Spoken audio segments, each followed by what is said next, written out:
Listening to your kirtan, it was very nice. First, I want to say I'm very humbled to be in your presence. Whenever I come to this temple, I always feel very small and very blessed to have the association of such enthusiastic devotees of the Lord. So thank you very much for that, for the Sangha. So today we're going to talk about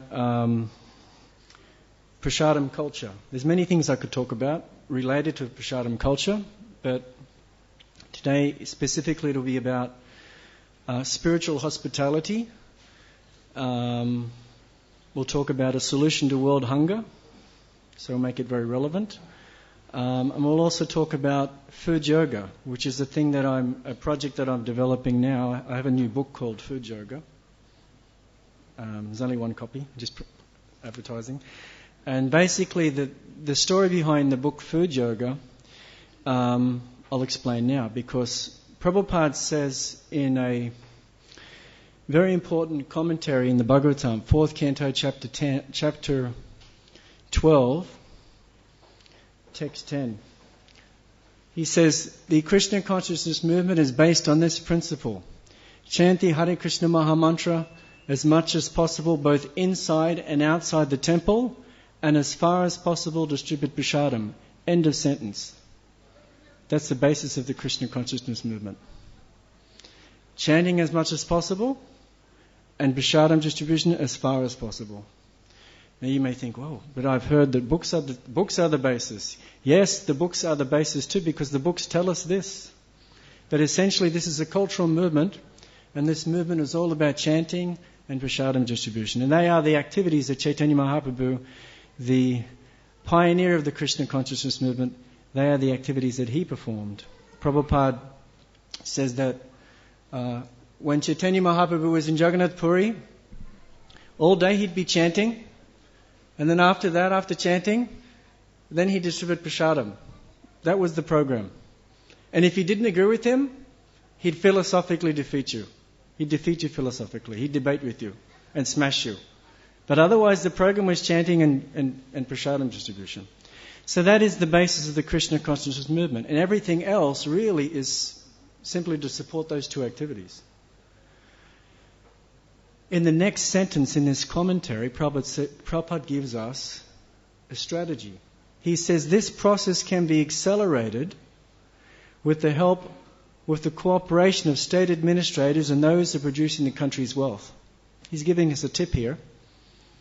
Strategic advice. Okay, this is the program. Chant as much as possible, prasadam as far as possible. If you want to accelerate this, you've got to get the help of the government and the wealthy people. And now we see that's exactly what's happening with the midday meal program. Isn't it? Because of the way we've packaged prasadam distribution, it becomes relevant and it becomes accessible and understandable to the general masses, and particularly the wealthy and the state administrators. And then in the next sentence, Prabhupada gives a benediction. Simply by the liberal distribution of prasadam and sankirtan, the whole world can become peaceful and prosperous. Haribo! Haribo! Isn't that nice? This is like one paragraph in the Bhagavatam. I didn't stitch this together. This is a complete one paragraph. It says everything. You can meditate on this for many, many lifetimes. So much information is in there. So this became my meditation for the last 20 odd years, this particular commentary. And I realized that this is a solution. Prabhupada was giving me inside information how to successfully expand the Krishna Consciousness movement through prasadam distribution and sankirtan. Now, as a complement to this, there's another commentary in the Chaitanya Charitamrita. And Prabhupada says, everyone should be given a chance to take prasad and thus be induced to chant the holy names of Hare Krishna and also dance in ecstasy. By these three processes, although performed without knowledge or education, even a dog went back to Godhead. Isn't that amazing? So this is a commentary on the story of Shivananda Shain. Who knows the story of Shivananda Shain, right? Shivananda Shain was a wonderful devotee of the Lord, very magnanimous, and he had what's known as Samadarshana. He had equal vision. He didn't discriminate. He was on a pilgrimage with about 200 devotees going to Jagannath Puri. All of a sudden a dog came. Rather than shooing the dog away, he welcomed the dog. He welcomed the dog, and I nearly spilt the water. And not only did he welcome the dog as one of the members of the Sankirtan party, the pilgrimage, but he arranged special cooks to make meals for the dog. Boiled rice without salt, plain without oil and spices. So he made an arrangement that there'd be cooks especially for the dog. This is hospitality. This is spiritual hospitality. No discrimination. So the story goes that the dog continued with them on the pilgrimage, and at the end, Chaitanya Mahaprabhu was there, and Chaitanya Mahaprabhu was feeding the dog coconut pulp. And the dog was on its back legs eating the pulp and chanting, Hare Krishna, Hare Krishna, in its dog voice. Now if you go on YouTube, there's actually a video of a lady who taught a dog how to speak. And the dog says, Mummy and Daddy, something like that. It's actually speaking. So it's not so far-fetched that a dog cannot chant, right? Of course, and if the Lord's given you prasadam, anything is possible. Direct prasadam from the Lord. So the dog's chanting Hare Krishna. And Shivananda Shain saw this and he was astonished. He thought, oh my God, I'm such an offender. I did not realize what an advanced devotee this dog was. Immediately he paid dandavats to the dog, offering his obeisances and begging forgiveness. And apparently the next day the dog disappeared again. And the conclusion was that the dog went back to Godhead. And then Prabhupada makes this comment that even a dog without knowledge of Krishna consciousness, just by chanting Hare Krishna and taking prasadam, it could be successful and go back to Godhead. That's the power of the Sankirtan movement. Every single one of us is qualified to go back to Godhead. Every single one of us. We have to have that faith. Such a blessing. So we should be so enthusiastic to give the same benediction to everyone else. So the beginning of this commentary, everyone should be given a chance to take prasadam. That used to burn in my consciousness. I'm thinking, how can we give everyone a chance to take prasadam? Okay, I understand Prabhupada, I got the point. Anyone takes prasadam, they're on their way. He says everyone should be given a chance. So I'm thinking, okay, how many devotees are there in ISKCON? How many temples are there, right? How can we possibly give everybody a chance to take prasadam? And then I realized, then the light went on. I realized there's a famous saying, don't give a man fish, right? Teach a man how to fish. We have a Hare Krishna version. Don't give a man a pakora, teach him how to make a pakora. Right? Right? There's another one too. You know they say, kill many birds with one stone. I have cooked many pakoras with one batter. You know that saying? You kill a bird with one stone, kill many birds with one stone. It's horrible. So anyway, I thought, why don't we empower these people, give them knowledge of prasadam. Teach them about prasadam so that they can make their own prasadam. Right? And then I wrote a book called How to Build a Successful Food Relief Program. And I wrote a book specifically for the non-devotees, for community people, for church groups, how they could develop their own Food for Life program. And in that book I developed an offering meditation, which was non-sectarian. And this basically became the basis for this book. So this food yoga book, the main purpose of this book is to teach people how to offer their food.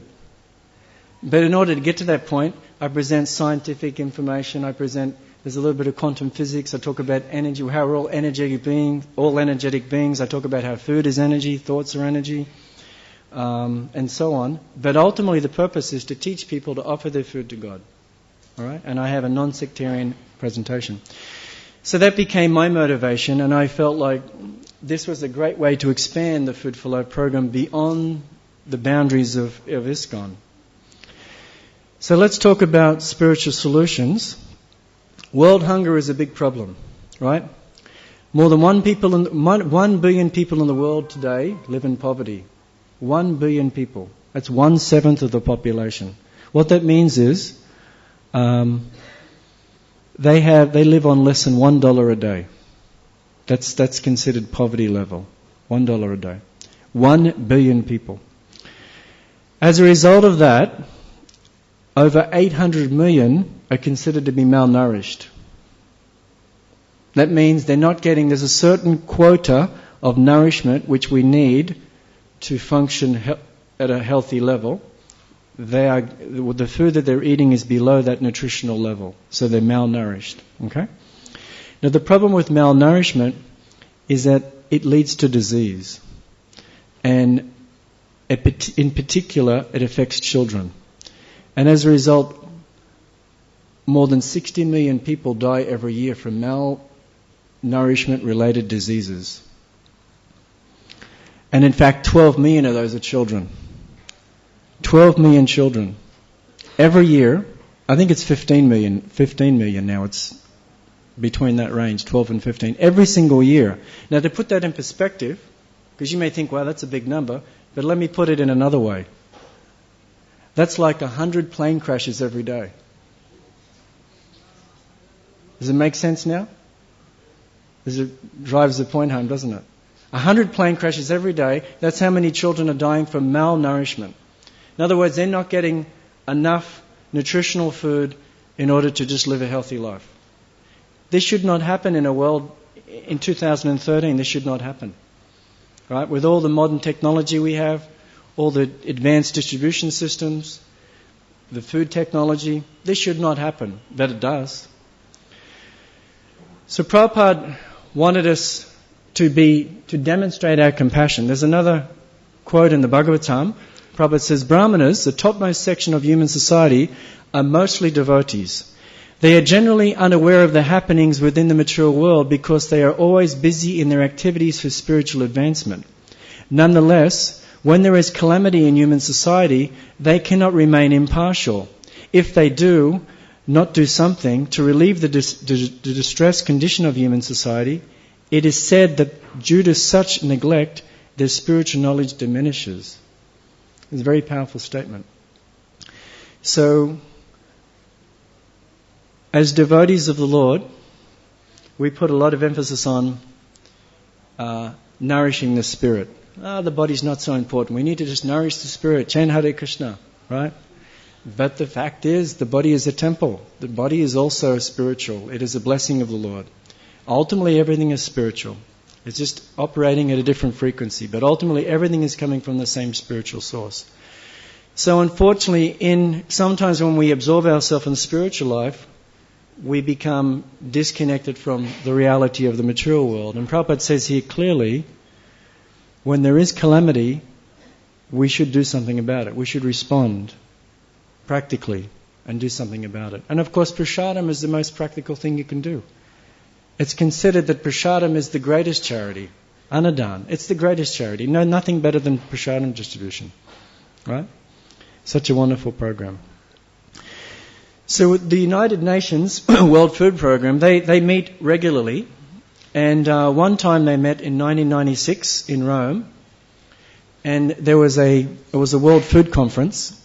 And the theme for the meeting was, the right to food is the right to life, and hunger in a world of plenty. So their question was, why is there hunger in a world where there's plenty of food? It does not make sense. There's so much food in the world and yet there's hunger? What's going on here? So they were asking this question. That was the theme of the discussion. And what they realized is the problem is not insufficient food production, but inequitable distribution. The food is not being shared equally. Now, why would that happen? Why would food not be shared equally? What would be the cause of that, you think? Say, for example, we have, how many people here today? 200, right? Say we had 100 apples, right? What would that mean then? Everybody gets half an apple, right? But what if we just distributed 100 apples to the first 100 and the other 100 missed out? That wouldn't be very fair, would it? Right? So why would that happen? That would happen if we were discriminating. If we didn't see the spiritual equality of all beings. If we didn't see everyone as on the same level and everyone deserving the same mercy. Okay? So, greed is actually the problem. The cause of hunger in the world is not lack of food, it's not lack of politics, it's not lack of money, it's not lack of distribution, it's simply greed. People are taking more than they deserve, more than they need, or they're wasting food. Right? In the Upanishad, one should therefore accept only things necessary for himself, herself, which are set aside as his/her quota, and one should not accept other things knowing well to whom they belong. We have a quota, we have a certain amount we should have, and then we should make sure that other people get their share as well. Because Prabhupada gave a very nice example in this connection. He said, if a truckload of rice was travelling through the city, and one bag of rice fell on the street, the birds would come, they would eat a few grains of rice, fill their belly and fly away. But the man would come and take the whole bag. Right? He'd think, oh, very good. I can supply my family for a whole year. He's not thinking of the greater family, that ultimately we're all part of the same family. We're all brothers and sisters. This is the big problem today. This idea that we're all separate, we're all disconnected. We're all one family. So,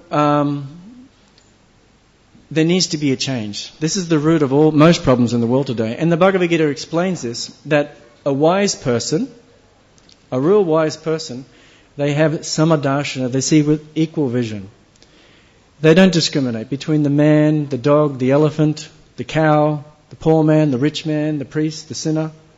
Everyone ultimately is a spirit soul. So spiritual quality of all beings is critical for the creation of unity and peace in the world today. But the problem is, most people don't get that point. They think that the solution to all the problems of the world is more money, is more jobs, is more politics. It's really simple. If people just understand there's one thing, you and I are brothers and sisters, we're all part of the same universal family, then there would be no question of not sharing, there'd be no question of discrimination, everyone would be respected, right? It'd be such a beautiful world. So in the Vedas also, there's discussion of the tongue. The tongue, Prabhupada would say, is the controlling the tongue is the beginning of spiritual life. Spirituality begins with the tongue, he would say. And when I teach this at yoga conferences or vegetarian conferences, people are astonished. They think it's too simple. But actually it's very profound. It's very, very deep when you meditate on it. Spiritual life begins with the tongue. Because the tongue has two functions, tasting and vibrating. What you speak and what you eat will impact your consciousness, will impact the world around you. Of course, the Vedas also say that as you sow, so shall you reap. Well, the Bible says there's the law of karma. If you're eating horrible things, if you're killing animals, then eventually that will come back to you. There's another principle in the Vedic culture of hospitality, and that is Atiti Narayan. And that is, when the unexpected guest comes, Atithi, you treat them like Narayan. It's also known as Atithi Bhagavan. You treat them like God. Imagine? But this is the culture. This is the culture that you're coming from. The land of spiritual hospitality is here. And this is what used to go on many hundreds of years ago. The husband, the man of the house would go out after meal was prepared. He would go outside and call out, is anybody hungry? Is anybody hungry? Please come. My wife has prepared food. You can come and eat. And only after everyone has been satisfied, then he would take prasadam. And of course, if someone came to the door, please come, you would give them a seat. Minimum, you would give them a seat and a glass of water. But if you could, you would also feed them a sumptuous meal. This is culture. Respecting everyone like a brother or sister. Respecting them on that level. People love to eat meat, right? Meat eating is such a big problem today. Do you know how many animals are killed every year? 60 billion. 60 billion animals are killed every year to satisfy people's taste for meat. That's about 4 million cows every day. It's about 100 million chickens every day. Every day. It's just not acceptable. It's horrible. This is going on every single day. Paul McCartney famously said, if the slaughterhouses of the world had glassed walls, everyone would be a vegetarian. Right? If people actually knew what was going on, they'd be vegetarian. Because slaughter is going on constantly. Every second of the day, animals are being killed. Yanked up on metal chains, their throats cut, heads cut off for chickens. It's just horrible. And this is going on. 100 million chickens every day. 60 billion animals every day. No wonder there's so much problem in the world. Prabhupada also talks about how when cows are killed, then the young men of society also must go to war and be killed. This is a direct result of karma. When animals are killed, then people also must die as well. So there is a solution, we call it the food yoga solution. So yoga is not about becoming a pretzel. That's a pretty good move, that one. Can you imagine? I don't know how he did that. Right? The central teaching of yoga is to control the mind and to unite with God. Because yoga, the word yoga comes from the Sanskrit word yuj, which means to unite, to connect. So we talk about, we connect mind, body, spirit, so they're functioning as one. And we also connect with the ultimate spirit, Krishna. This is the purpose of yoga. When people do hatha yoga, that's stage one. You respect your body as a temple. You honor it. You do stress-less exercises. You unite mind, body, and spirit, so everything's synced together, nicely working together. The mind is peaceful. It's working with the body. The spirit is focused on who your consciousness is focused on who you really are. And in this way, this is stage one. You prepare yourself for meditation, for controlling the senses and so on. So in the scientists of the world, the interesting thing is that they understand that this material world is made up of various different frequencies and energies. Everything is basically just vibrations. So when we talk about the spirit or the soul, that's simply the highest vibration. Krishna explains in the Bhagavad Gita there are essentially 8 elements which make up everything in this world. Earth, water, fire, air, ether. These are the things which we can measure, we can see them with our physical eyes. And then you've got mind, intelligence, false ego, right? They're the more subtle elements. And then above that is the soul. So ultimately these are just energies, different forms of energies operating at different frequencies. Food is also an energy. It's simply compressed energy. This chair, this Vyasasan here, this metal rod here, it's all just simply compressed energy. Our bodies are made of the same energy that stars are made of, the same stuff that stars are made of. Ultimately everything is simply just a different manifestation of the same energy. And Krishna is the energetic, the source of that energy. Of course, the scientists don't say that. They'll talk about the Big Bang Theory, and somehow there was a singular point, and it expanded into what we have today. But of course, from the Vaishnava point of view, we say that that singular point of energy is Lord Krishna, and ultimately the catalyst was the holy name, the mantra, is the catalyst that actually created that expansion. So thoughts are also energy. In fact, there was a very interesting discovery in this regard. There was a CIA interrogist, and he would test people if they were lying or not. Interrogation officer. So he'd put people on what's called the polygraph machine, right? And they would hold on to it, and then he'd ask them a question. Okay, where were you on Sunday, the 15th of June at 140. And then he'd monitor their eye movement, their body movements, and also the needle on the polygraph machine to see if they were lying or not. And he did this for many years, and he would see if someone was lying. He'd interrogate them. So then he thought, this is getting boring. I want to do something different. So then he got this bright idea to test the same machine on plants. So he decided to hook the machine up to plants and see what would happen if the plants would respond, And then after he set it up, he had this idea, what if I just think of something? I wonder if the plant can pick up my thoughts. So then he started thinking, I want to cut you.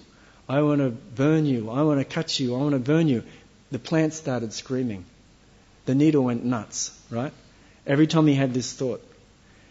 And then he decided, that was quite amazing. He thought, let me try another variation of this. So then he took blood samples of people and told them to go in another room.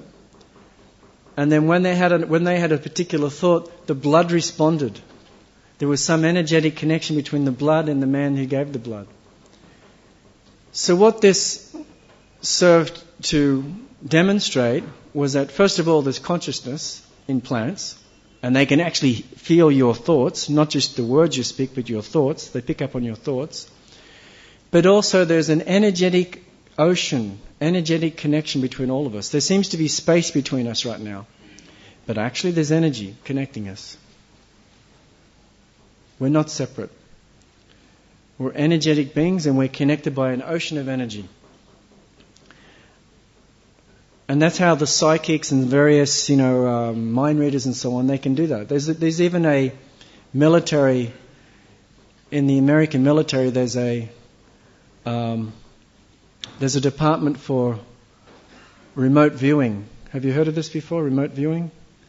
Where they actually train these officers up to psychically picture, just like Sanjay does in the Bhagavad Gita, what's happening on enemy territory. And so they would actually describe, through remote viewing, psychic television, what's actually going on many thousands of miles away. So there's a department in the military that does this. This is going on, psychic warfare, right now. So even the military, mundane military, even they understand there's more to this world than what meets the eye. There's a whole other realm, subtle energy that's existing in this world here. And you can tap into it. And when you tap into it, you can download information. And essentially that's what people do. When you go to a psychic healer, they tap into this source of information and download it, and they can see your whole body and where your problems are. Even though they're miles away, they can tap into this information and download it. This is going on. So there's an energetic connection between all of us. Dr. Emoto, he also had a wonderful discovery, a Japanese scientist, and he discovered that water is a great carrier of intention. It actually remembers what it's exposed to. It has a memory.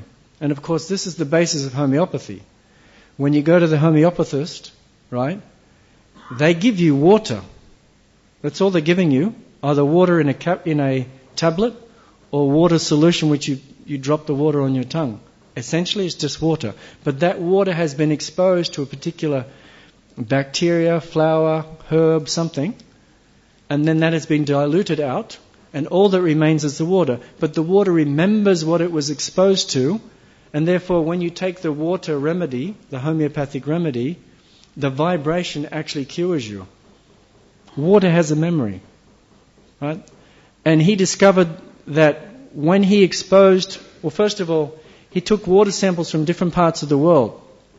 He took water from a mountain spring in Japan, and then he froze the water and looked at the crystal structure.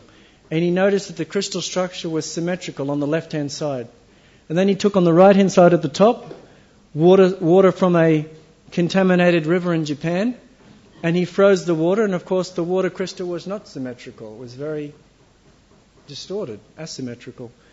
And then he took water from us. Then he thought, okay, that's interesting. That's sort of logical. But let's take water from the same source and expose it to different vibrations. On the left-hand side, he exposed water from the same source to very uplifting sound, like Bach's Air for G string, right? Some orchestra, classical music, and on the right-hand side, heavy music, heavy metal. And you see it's all shattered. Same water exposed to different vibration. And he did hundreds of experiments like this. The book is called Hidden Messages Within Water. So when I saw this book, I thought, my God, this is scientific evidence to, support prasadam, the whole concept of prasadam, because we have faith as devotees. We think when we offer the food to Krishna, it's transformed, right? We just believe, yes, it's transformed. This is scientific proof that the food, the crystals do actually change. Food is mostly water. If you take an orange, for example, it's probably 98% water. So the vibrations that orange is exposed to will be imprinted in that orange, in the water. And therefore that'll affect you physically. So when we get food that has come from a very long distance, handled by a lot of different people, then we're also getting a lot of energetic fingerprints, right? This is why it's so important to eat locally. It's so important to know your farmer, to actually have a relationship with your farmer and buy food directly from the growers. It's so important to monitor how this food is coming to you, from the ground and when it comes to your house. Because those energies that's being exposed to are being imprinted on that food. And then when the food is here, when we're preparing the food as an offering, we have to be very conscious of our thoughts. Be careful of what we think. Similarly, when the pujari is making the offering, it's not good enough simply just to chant the mantras. Of course that's good, but there has to be some intention there. There has to be some conscious intention. This, my Lord, is an offering to you. I want you to please taste this food. Because sometimes the tendency is just, put it down there and just chant the mantra, Krishna is going to accept. He doesn't have to accept. He's supremely independent. He does not have to accept. And the fact is, I know personal experience that he has not always accepted. Because sometimes when you eat prasadam, it doesn't feel very good. It's like something happened that doesn't feel right. Consciousness doesn't feel pure. So this happens. I've seen this in temples. Not here. It's all good here. But I've seen this in some temples where the consciousness is not being right, and then you take the prasadam, but it's like you don't feel uplifted because the intention hasn't been there. So Krishna says, I don't want. He doesn't need it. He doesn't need food. He's supremely independent. So when we control the tongue, it's amazing. That's a real tongue, by the way. Right? We control all the other senses. And of course, the brahmacharis know this. I was a brahmachari too for 14 years, and this is such an important thing to understand. You control your tongue, brahmachari life is much easier. Actually, very easy if you control your tongue. Watch what you speak, eat good foods, don't overeat, eat regular, like this. So important to control the tongue. So the body is a temple. However, sometimes it may not be a temple. I wouldn't go so far as your body's a temple, more like an amusement arcade. That's the problem today, is most people, they treat their body like a fun park, like amusement arcade. What is happening is this, is that they are not controlling the tongue is controlling them. Whatever the tongue says, that's okay. That's how they make the decision. If it tastes good, I must eat. Whereas the key to good health, to good consciousness, is to listen to your body and mind. Don't let the tongue control what you eat. Tune into your body and mind. How is your body responding to this food? How is your consciousness, your mind responding to this food? Become more on that level, and the taste is secondary. You see? If we just follow the tongue and whatever tastes good, then we're going to obviously going to eat all sorts of unhealthy and nasty things. So how to control the tongue? As I mentioned, tasting, eating only pure foods that are devoid of fear and violence, and also energetically pure, only prasadam. And also be conscious of how your food's coming to you. You know, where is this food coming from? The problem today is this. I'm speaking to the mothers here, the mothers of the world. You have to take back control of the dinner table, because corporations have taken control of the dinner table. They are telling you what you should feed your children. Oh, you must give them this because it's got vitamin B, C, and D, and E, and F. Oh, you must give them this because protein and calcium and all these things. And they're convincing you through their slick marketing to buy their products, when actually their product is garbage most of the time. It's processed food, meaning it's dead food. There's no chi energy, prana. Certainly not high energy, not pure ingredients. The food is usually very old, and of course it's processed. It's not natural anymore. It's not in its natural state. So mothers, use your motherly intuition to prepare meals which are healthy for your children. Don't let the corporations tell you what's good.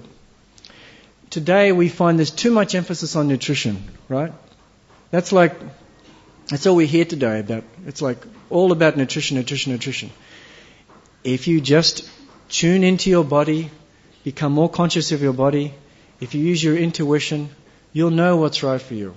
But if you're disconnected, and this gets back to the principle of yoga, mind, body, spirit working together, uniting all of them together. At the moment, most people function separately. Their mind is over here, the spirit is somewhere else, and their body is asleep. You know, body is just a lump of ignorance. You need all of them working together very nicely.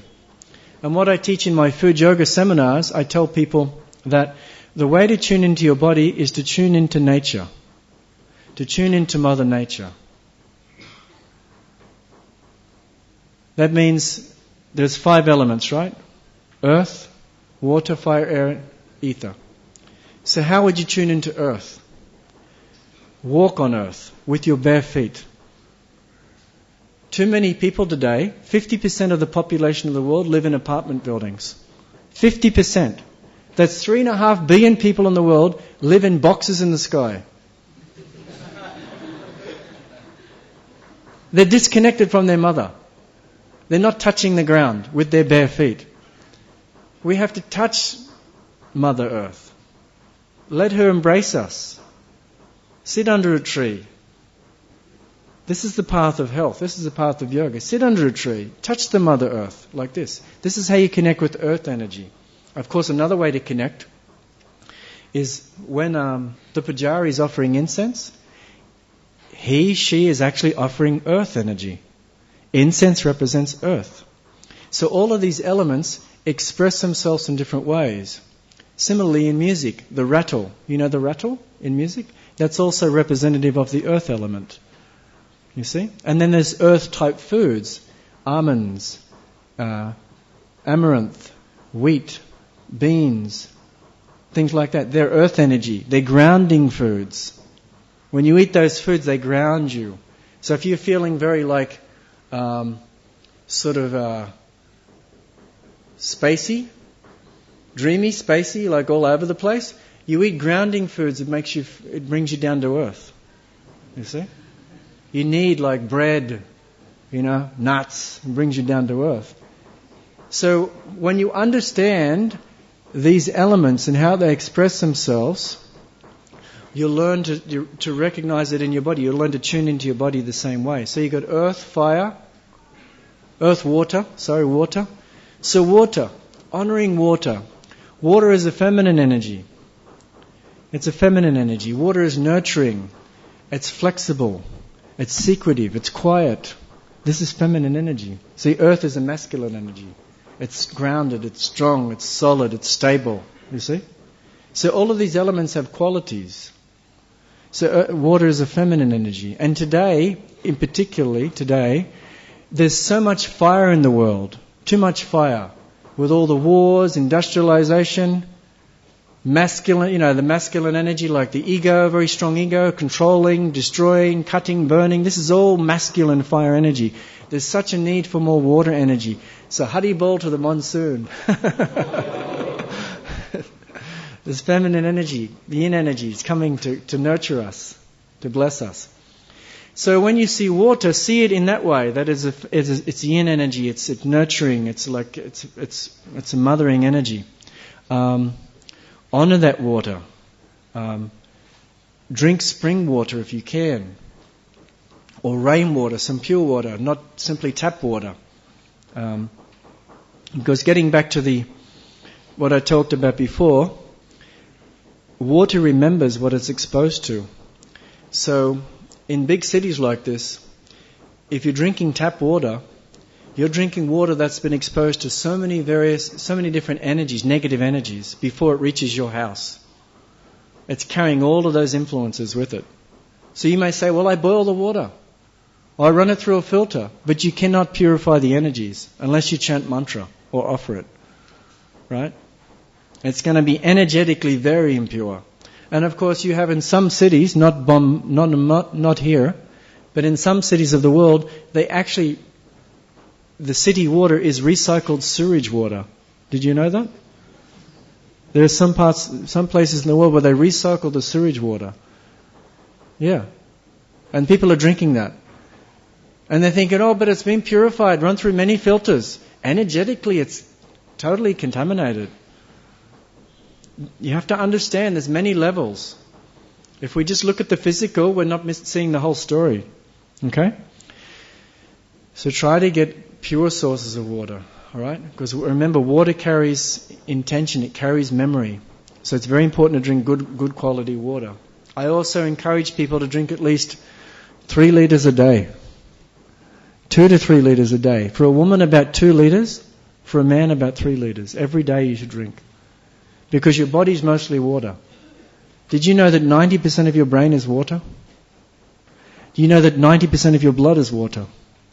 And when you're fully hydrated, your blood's about 96% water. That means you literally have water running through your veins.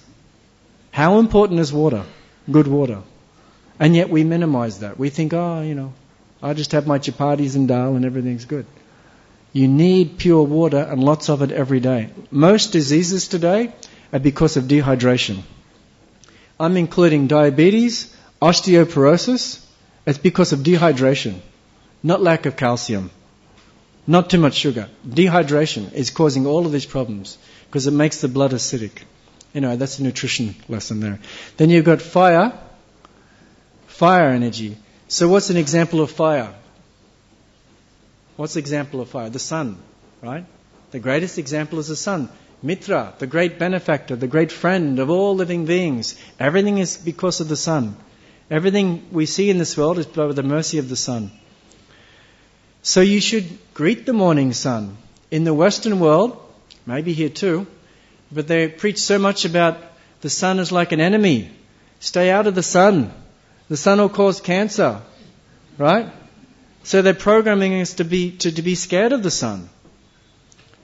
Of course, you should not overdo anything. It's like you should always not take too much of anything. Like, for example, you may say, well, water's good for you, then I'll drink 10 liters. But actually you can drown by drinking 10 liters, right? So everything has to be in moderation. But you need a certain amount of sun every day. At least 20 minutes of sun on your arms every day in order to produce vitamin D. And an example of lacking in vitamin D is when people are depressed. And how many people are depressed today? Right? Depression is such a big problem, isn't it? So many people are depressed. Jumping out of the window, suicide is on a so high, particularly in places like Japan. And a lot of it's because of a lack of vitamin D. So we need to get sun exposure every day. Greet the morning sun, sun gazing. If you can, look at the sun for a few minutes every morning. Allow the sun energy to enter your eyes, which are like solar panels, and nourish the blood passing through your body. It's like a photosynthesis effect, right? It's energizing the blood when you look at the sun. You can look at the sun safely for up to 40 minutes if you train yourself. And there are people in India that do sun gazing and they don't eat anymore. They actually live on sun gazing. That's the power of the sun. So there's another form of sun energy, fire energy, and that's here. When I played cartels, I'm generating fire energy. In music, this is fire energy. When you play cartels, you generate fire. There are certain foods that have fire. Chilies, right? Right? Chilies, a lot of fire there. Oranges. Do you know oranges are also fire? Lemons, fire. Fire energy. So when you eat lemons or oranges, it increases fire element in your body. Right? Goji berries, fire energy. Cinnamon, dill, fire energy. So dill should be minimized by, if you're brahmachari. It's actually like an aphrodisiac. It's very high fire energy. So, and then of course, or just getting back to water, Madanga actually, according to the shamanic traditions, Madanga is water element. When you play Madanga, it's increasing water element. Then you've got air, breathing fresh air every day, right? Every day getting air pumping through your body. There are two things present when people have cancer or life-threatening diseases. Two things which are present. You know what they are? Lack of oxygen and acidic blood. Acidic blood. So acidic blood means you're eating foods which are causing acidity, like too much meat, alcohol, sugar, wheat and things like that. It's causing acidity in the blood. And lack of oxygen means you're not getting enough movement, enough oxygen pumping through your system. You need to do more kirtan, more yoga, and get the oxygen pumping through the blood. Right? If you do those two things, you're less likely to get life-threatening diseases. Right? So every morning, breathing fresh air and so on. And of course, there are certain foods which also increase air element. Do you know bananas increase air? Apples increase air. So someone has a sort of mentality where they're feeling very stuck, or they're feeling very greedy or very materialistically attached, then by eating air foods, it lifts their consciousness. If they eat bananas and apples, it lifts their consciousness. It makes them feel lighter. So foods have this effect. It's very wrong for us to just see food as simply vitamins and minerals or something that tastes good and we get some energy. There's all these other aspects of food, the other side of food, which also affects us spiritually and psychologically. Okay? So vibrating is another function of the tongue. Speaking words that are truthful, pleasing, beneficial, not agitating, and mantras. Because usually when we speak about the vibration function of the tongue, usually we just say, just chant Hare Krishna. But no, it also means speaking truthful. It also means speaking words which are uplifting, which are inspiring. This is how we engage the tongue in a positive way. All right? So food is the great uniter. And this is what Prabhupada made very clear in that earlier comment. He said, by the liberal distribution of prasadam and sankirtan, the whole world can become peaceful and prosperous. And I've experienced this with my work with Food for Life. In that food is the great communicator. It speaks all languages. It breaks down all barriers. Right? There's no such thing as a spiritual festival or a holiday without feasting. Like today, if there was no feast, how many people would actually come to listen to me? Maybe 5 or 6, I think. Right? You would question it. Like, seriously, if there was no feast, you'd be thinking, do I want to come for a class? No, I'll just stay home and watch TV. You really would, if you were honest. But because there's prasadam, prasadam is there. And we get to interesting talk as well. So prasadam is the main draw card, right? So if I ask you one thing, tell me something about Italian culture. First thing comes to mind, what is it? Pizza. Food. Tell me something about Mexican culture. Burrito, right? Something. It's always food, right? Every single time we see that food is the center of every culture. It's like the hub of a wheel. You have the hub and you have the spokes. So the logic is, therefore, because food is central, it is intimately connected to every single aspect of that culture. It is always relevant. And this is what I would teach the Food for Life volunteers. I would tell them, do you realize what you have? You have the power, with this Prasadam program, to open up any door, to make friends with any person, to create amazing things, amazing unity and peace and prosperity in the world with this food. And I used to go out regularly when I was a brahmachari and I was doing public relations work. There was one time I had a program. Actually, I wanted to start a program. And it was in a country town. It was about 2 hours from Sydney. And I thought, okay, this is a bit of a challenge. No one really knows about us. I've got to how am I going to start this program? How am I going to get people supportive of this Food for Life program? So then I got an idea. Okay, I'm going to make up a book. It was like a little flip book. And I put photos of Food for Life programs around the world. And I cut out the ISKCON World Review. Remember that old magazine newspaper? Some of the old devotees? ISKCON World Review? There was an old newspaper, Hare Krishna newspaper called ISKCON World Review. And so I cut out pictures and put them in this book. And then I got some letters and newspaper articles. And I had a little presentation. And then I asked the ladies, the Matajis, I said, can you make some cookies? So then one of the Matajis would make me cookies. And then every day I would go out and meet people and show them what we were doing around the world.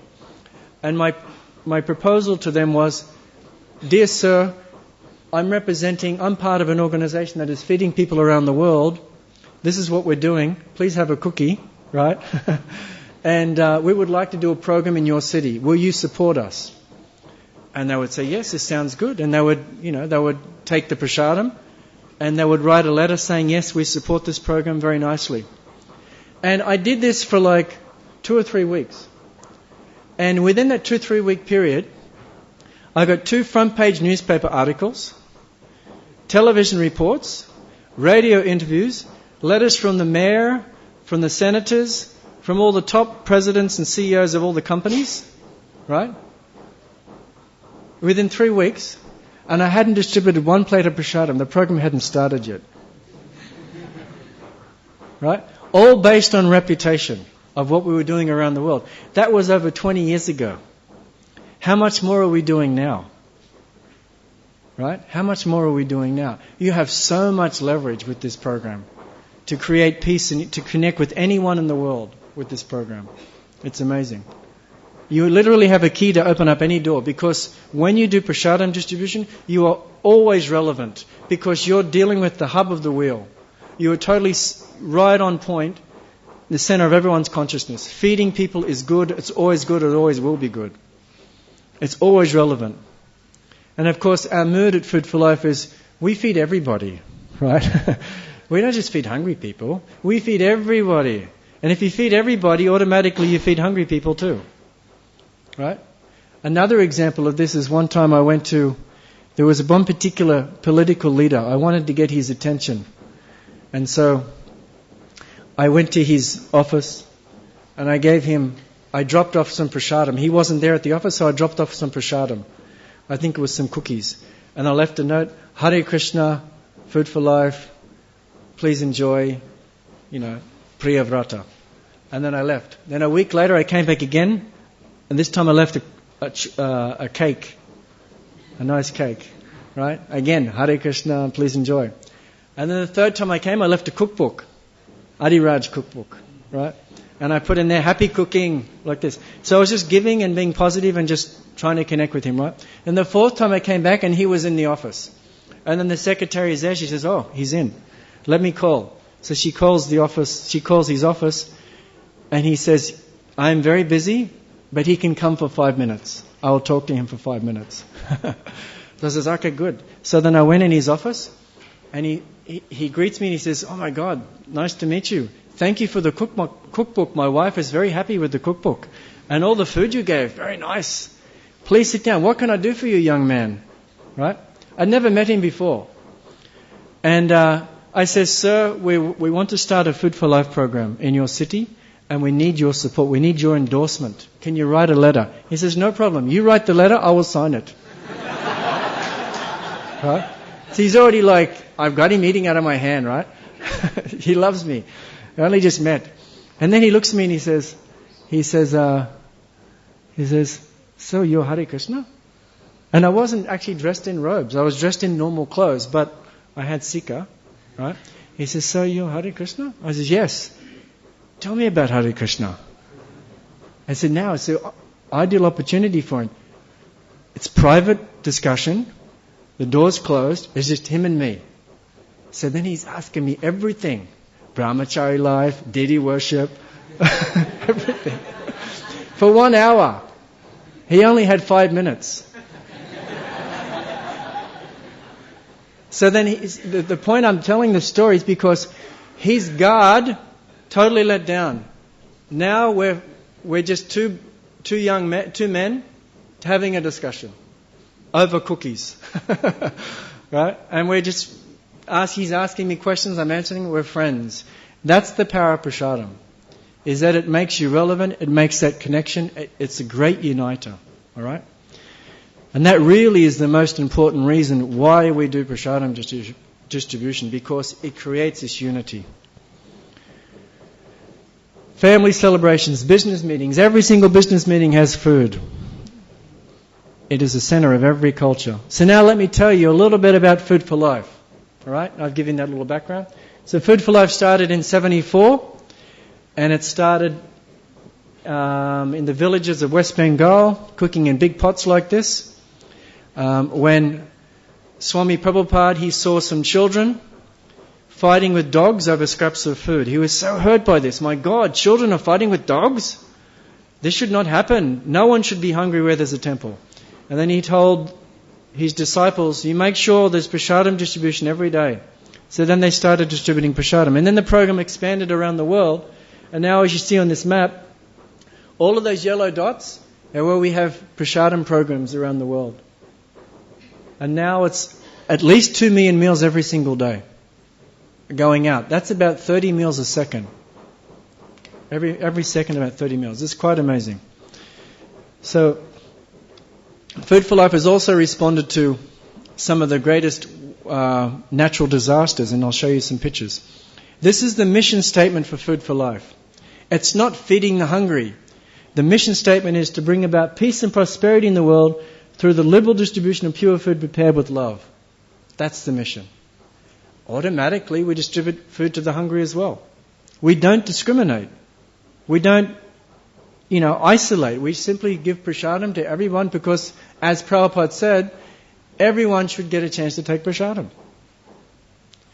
Now, you may think, well, how do you give prasadam to, say, a wealthy person and consider it part of Food for Life? Well, wealthy people need prasadam too. Wealthy people need healthy food. They also have problems with their health. So they in that situation, there's 2 ways you'd present it. You present it as, okay, this is part of our culture. We want to thank you. We want to give you prasadam because we love you. You're our brother or sister. And also, you need healthy food. Here's some healthy food. Cook with love. You see? So prasadam is always relevant. Uniting the world through pure food. So we have many different programs around the world. We have budget cafes and free food restaurants. The budget cafes are where we charge a nominal amount, like $2 or $3, maybe $5 maximum. That's not much money in the West. I don't know what the equivalent would be in India, but it's not much in the West. It's a very small amount. It's like a bus ticket, right? And then they could eat as much as they want. We also we have emergency relief programs. We deliver to homes, shelters, schools, and orphanages. Of course, you know about the school programs. This is an example of a restaurant in Russia, in Moscow, feeding elderly women. This is an example of a budget cafe in Australia, where people get as much food as they want for a set price, a very minimal amount. As I said, we've done food relief in some of the world's greatest disasters. In fact, the tsunami relief back in 2004, 2005. Did you know that ISKCON, Food for Life, was the first responder to the tsunami? Did you know that? Before the United Nations, before the Red Cross, ISKCON Chennai, Food for Life, were the first responders to the tsunami. The same afternoon the tsunami hit, they were feeding khichdi on the beach. Amazing. That was a Sunday feast, actually. What happened was, they were preparing the Sunday feast, and then the tsunami hit, so they thought, okay, we've got the prasadam, let's go to the beach. But we were the first to respond, before anyone else. And of course, when the Red Cross and these various other NGOs came to places like Sri Lanka, initially they were bringing in like packaged emergency packages. And in the emergency packages there was like crackers, peanut butter. And the Sri Lankans are looking at this thinking, what do we do this? Is this like for your face? It's like, it doesn't look like you can eat it. Do I make something with this? Is it like your toys? So when we came, and we would cook on, like this, right? Hot sabjis, cooking on firewood. And of course they were directing us. The village women were saying, more chilies, more tomatoes. They were directing the cooking. Okay, Mataji. More. Okay. So we had them directing us. And we served so much prasadam all over the island. This is a food relief in Poland. And this is an interesting example. We cook according to local taste. We don't serve khichdi and dal or chapatis everywhere. Here we serve sandwiches and soup.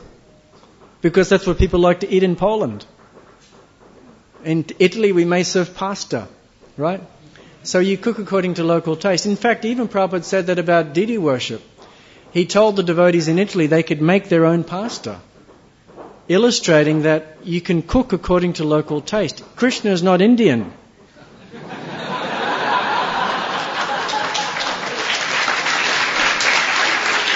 Right? You know that, right? Maybe you think he's Indian. Actually, he's not Indian. He's transcendental. So he likes all types of food. He's creating all these foods. He's creator of everything. He also likes pasta. He also likes smoothies. He likes many things. He likes salads. So you cook according to local taste. So even at Food for Life, we try to adjust the meal according to the local region. This is food relief in Mozambique, a flood relief. And this particular time we made some type of porridge, because that's what they like to eat. This is food relief in Chechnya during the war zone. That's the Russian Parliament's office building. That was not Russian. The Chechnyan presidential palace, which was destroyed by the Russian missiles. That's the Food for Life van out the front, and we would go around in that van and serve prasadam. These are the volunteers. That's me in the middle there, an orange jacket. When I travelled there to help them. This is food relief in another war zone and very cold area, just serving prasadam on the streets. This is Katrina relief, and again, Food for Life was the biggest, was the first responder to the Katrina relief, Hurricane Katrina in where is that in America? New Orleans. The whole city was flooded. This is another example. This is Food for Life in Costa Rica. So some of the programs are on the street. Some of them we go to schools. They're all different. Is it Balabhadra? Delhi? Right? You know that devotee? This is Food for Life in Delhi. This is Food for Life in Ecuador. Food for Life in Ecuador. It looks like a type of khichdi and rice. This is Food for Life in Poland, I think. This is Food for Life in Fiji. And of course they like sabji and rice. They love rice over there, my God. They really like rice. Tsunami, look at that. That's the tsunami in Japan. That was such a powerful, tsunami.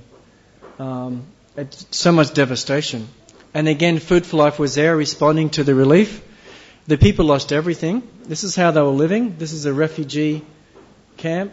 They're all living, it looks like a school, like auditorium. And they have their beds and their whatever belongings they have. There's probably about 500 people living in there. And this was about 5 hours from Tokyo. So you know what Japan's like this. So the tsunami hit up the northeast of the island, Fukushima, and Tokyo's down here. And it took 5 hours, because we're based in Tokyo, so the devotees cooked prasadam, and then at Govinda's restaurant, and then we drove 5 hours to go and distribute prasadam at these refugee camps. And then we also had truckloads of fruit and vegetables, which we offered to the deities. So we got fruit and vegetables, truckloads of them, unloaded the boxes into the temple room, made an offering to the deities, and then put the fruit and vegetables back on the truck, and that was also part of our distribution. So we went up there on the Sunday. We would go 1 day a week. We'd give them a massive feast. They were so happy, as you can see. And then after that, we'd leave them truckloads of fruit and vegetables, which was offered, that they could then make their own food for the rest of the week. You can see how they're living, right? They're sitting on their beds. They were very, very happy, for this. It was very touching. They were often crying. They were amazed because before we came, the army was feeding them, and all they were getting was a type of clear soup, like a seaweed soup, and rice. And then we come, and we give them rice, curd sabji, halava, cake, sweet rice. I mean, a whole feast, Sunday feast. They were blown away and amazed. They couldn't believe it. Of course, you know about the program in Vrindavan, wonderful school in Vrindavan, where Rupa Raghunath Prabhu is providing shelter for 1,500 of the poorest children in India. You cannot get poorer children than these children in Vrindavan. They live in these places, right? They live in the slums. He takes the children from these slums and brings them to the school, gives them 3 meals a day, full education, medical care, clothing, everything. It's like a private school. All for free until they graduate. It's from kindergarten until high school. It's an amazing project. In fact, not only that, but there's also Krishna Consciousness. Every day they do a Mangaladi. Every day they do prayers, Tulsi Puja. It's the biggest bhakti program in the world. Really. This is the biggest bhakti program in the world. Food for Love Vrindavan. It's wonderful. And the children get so much nice care. And some of the cases are very sad. He found this girl. This girl was abandoned by her mother. The mother just left the child like this. So he took the child. You can see there's flies on the child's face, and she has no idea that that's a problem. She thinks that's normal. This is the consciousness. This is the state of her situation. Very, very sad. And of course, he transforms them. He gives them health, nutrition, love and care, clothing, education. And they're just transformed. They're so happy, these children. It's one of the best programs, if not the best Food for Life program in the world. And of course, they get lovely meals. And then, of course, you've got the premier Food for Life program is the midday meal program. Anamrita. Absolutely amazing project. So proud to talk about this program when I go travel around the world. It's like I just so happy, It's like the best example of Food for Life. It's incredible. In terms of pure food distribution. Rupa Raghunath in Vrindavan, it's more holistic. He's doing many different things. Purely food distribution, prasad distribution, this is number one. It's amazing. Steam cookers, which is so efficient. And Prabhuji, Hare Krishna Prabhu was telling me, in the 1,200 square foot kitchen you have here, only 300 square feet is used for cooking. And in that 300 square feet, which is not much, what is 300 square feet? 15 by 20, right? 65,000 meals a day. It's amazing. Seriously.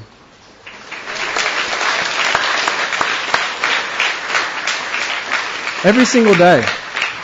In such a small area. So efficiently run. It's like first class. The best program in the world. So, Yeah, I can't say enough about this. So this is a wonderful project, because this is a project. This is another. This is the Juhu truck from the Juhu temple. This is happy children in getting their prasadam at the Aurangabad? Yeah. I went there to take photos, take film, and I served prasadam to the children. They're very happy. Very happy to see me. They're all excited to see this Westerner, the white elephant, from Australia. And usually when I come to when I talk to children, particularly boys, I always mention the cricketers, famous cricket players' names. And then immediately I'm their best friend. Ricky Ponting, And one time I was in Sri Lanka, I stopped at a tea stall, just to get some water, and I told him, yes, I'm Ricky Ponting. And he's looking at me like this. And I'm keeping a straight face, and he's going... And then I got my water and left. It was so funny. Anyway, West Bengal. This is a wonderful project too. This devotee called Mahashringa. Who knows Mahashringa in Mayapur? Mahashringa. Devotees. Oh my God. He's a saint. When you go to Mayapur, you must visit Mahashringa. He's like the Food for Life Acharya. He's like one of the best examples of Food for Life, of dedication, service, love, compassion, devotion to prasadam distribution you'll ever meet. He's completely amazing. Single-handedly, he's fed hundreds of thousands, if not 1 million people. He's amazing. Cooking, and he's like a hero in the villages. They all love him. They worship him. So yeah, if you ever get a chance, go on prasadam distribution with him. If you want to get real grassroots level prasadam distribution. With kirtan, the whole thing. Not sophisticated, it's real grassroots, but it's absolutely amazing. This is Food for Life in Manila. This is an amazing project. This is an affiliate project of Food for Life Global. It's an eco-project in the Democratic Republic of Congo. And this project is, it's a 10-acre farm, and it's completely self-sufficient. They're the biggest rice producers in the world, in the country. 91 crops. It's ox-powered. 100% recycling. All vegetarian. No hunger. No unemployment. They even have their own currency. Backed by rice. It's an amazing example of self-sufficiency. He's like, this is Prabhupada's Varnashram Dham, Prabhupada's self-sufficiency program. In reality, he's actually making it happen. The devotee is Alex Petrov. I can't remember his initiated name, but you can visit the website. It's workingvillages.org. You can check it out. This is another wonderful project in Sri Lanka, an orphanage for 130 orphans, some of them from the tsunami, some of them from the war. It's like a private school, medical care, full education, 3 meals a day, yoga, music, everything. It's like a private school. It's amazing. If you went there and you didn't know it was an orphanage, you'd think it's a private school. This is the boys doing yoga. This is the girls doing music, dance lessons. This is an ISKCON project in Colombo. Absolutely amazing project. This is the lady who runs it. She's known as Amma, mother. Very beautiful woman. Of course, over the years, Food for Life has received a lot of praise, most notably from people like Nelson Mandela, who loves Food for Life. And he picked up on the fact that Food for Life was not simply a food relief, but it was actually creating unity. It's creating this sense of brotherhood, the spirit of unity.